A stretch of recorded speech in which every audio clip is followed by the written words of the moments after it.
అధికార పార్టీలో ఉండేటప్పుడు హాయిగా ఉండొచ్చు, కానీ విపక్షానికొస్తే మాత్రం చుక్కలు చూడాల్సిందే. అయితే ఇది అందరి నేతలకు వర్తించదు. కేవలం నోటి దూలతో వ్యవహరించే నాయకులకు మాత్రం ఎప్పుడూ ఇబ్బందికరమే. వైసీపీ ఓడిపోయింది. ధర్మాన ప్రసాదరావు, బొత్స సత్యనారాయణ వంటి నాయకులకు ఎటువంటి ఇబ్బంది లేదు.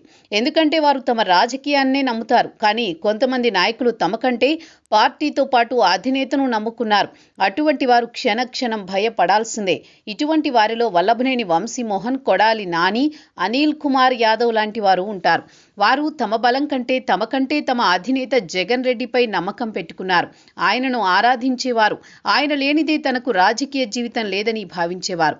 వైసీపీ ద్వారా రాజకీయ లబ్ధి పొందితే ఒక రకం, ఈ విషయంలో కొడాలి నాని, అనిల్ కుమార్ యాదవ్ లాంటి వారు ఒక రకమైన మినహాయింపు ఉంటుంది. కానీ వల్లభనేని వంశీకి అందులో ఎంతమాత్రం మినహాయింపు ఉండదు. 2014లో ఆయనకు టికెట్ ఇచ్చింది చంద్రబాబు. సిఫార్సు చేసిన వారిని పక్కన పెడితే టికెట్ ఇచ్చింది మాత్రం బాబు. 5 ఏళ్ల పాటు అధికారాన్ని అనుభవించారు వంశీ. పోనీ అప్పుడైనా చంద్రబాబును వ్యతిరేకించారా అంటే అది లేదు.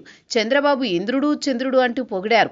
ఆయనతో మూడోసారి బీఫామ్ అందుకున్నారు. 2019లో పోటీ చేసి గన్నవరం నుంచి గెలిచారు. ఎవరి చేతితో బీఫామ్ తీసుకున్నారో అదే చంద్రబాబును విమర్శించడం ప్రారంభించారు. పోనీ అక్కడితో ఊరుకున్నారంటే ఆయన కుమారుడు లోకేష్ను తూలనాడారు. చంద్రబాబును అమ్మనాబూతులు తిట్టారు. ఆయన సతీమణిని సైతం నిండు శాసనసభలో అవమానకరంగా మాట్లాడేలా అవకాశం ఇచ్చారు వంశీ.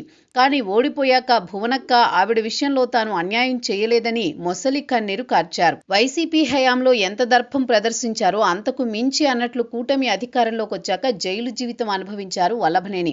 జైలుకు వెళ్లే సమయంలో అందంగా కనిపించిన వంశీ జైలు నుంచి బయటకు వచ్చే క్రమంలో అందవిహీనంగా కనిపించారు. చంద్రబాబుతో పాటు లోకేష్ కంటే అందగాడుగా అభివర్ణించారు జగన్. వల్లభనేని వంశీ అందం తట్టుకోలేక చంద్రబాబు ఆయనపై రివెంజ్ తీర్చుకుంటున్నారంటూ జగన్ వర్ణించారు. ఇలా వర్ణించిన క్రమంలో 5 నెలల తర్వాత కళావిహీనంగా కనిపించారు వంశీ. కనీసం గుర్తుపట్టలేని విధంగా మారిపోయారు. ఎంతలా అంటే చివరికి తనకు తాను మేధావిగా భావించే పేర్ని నాని లాంటి వారు గుర్తుపట్టని విధంగా. అయితే 150 రోజులకు పైగా జైలు జీవితం అనుభవించారు వంశీ. అయితే కొద్ది రోజుల కిందట ఆయనపై మరో కేసు నమోదైంది. దీంతో వంశీ అరెస్టు తప్పదని తేలిపోయింది. ఈ పరిస్థితి గమనించిన వంశీ పరారయ్యారు. మరోసారి అరెస్ట్ అయితే తన పరిస్థితి ఊహించుకుని ముందుగానే జాగ్రత్త పడ్డారు. అయితే కూటమి వైసీపీలా కాదు. ఎందుకంటే అరెస్టైన ప్రతి నేతకు అవకాశం ఇచ్చింది. చట్టపరంగా మినహాయింపు తెచ్చుకునేలా చేసింది.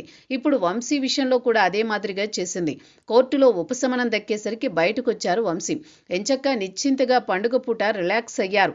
అయితే అది ఆయన స్వేచ్ఛ కాదు, ఇంకొకరి దయాదాక్షిణ్యం అన్న విషయాన్ని అటువంటి నేత గుర్తుంచుకోవాల్సిన అవసరం ఉంది.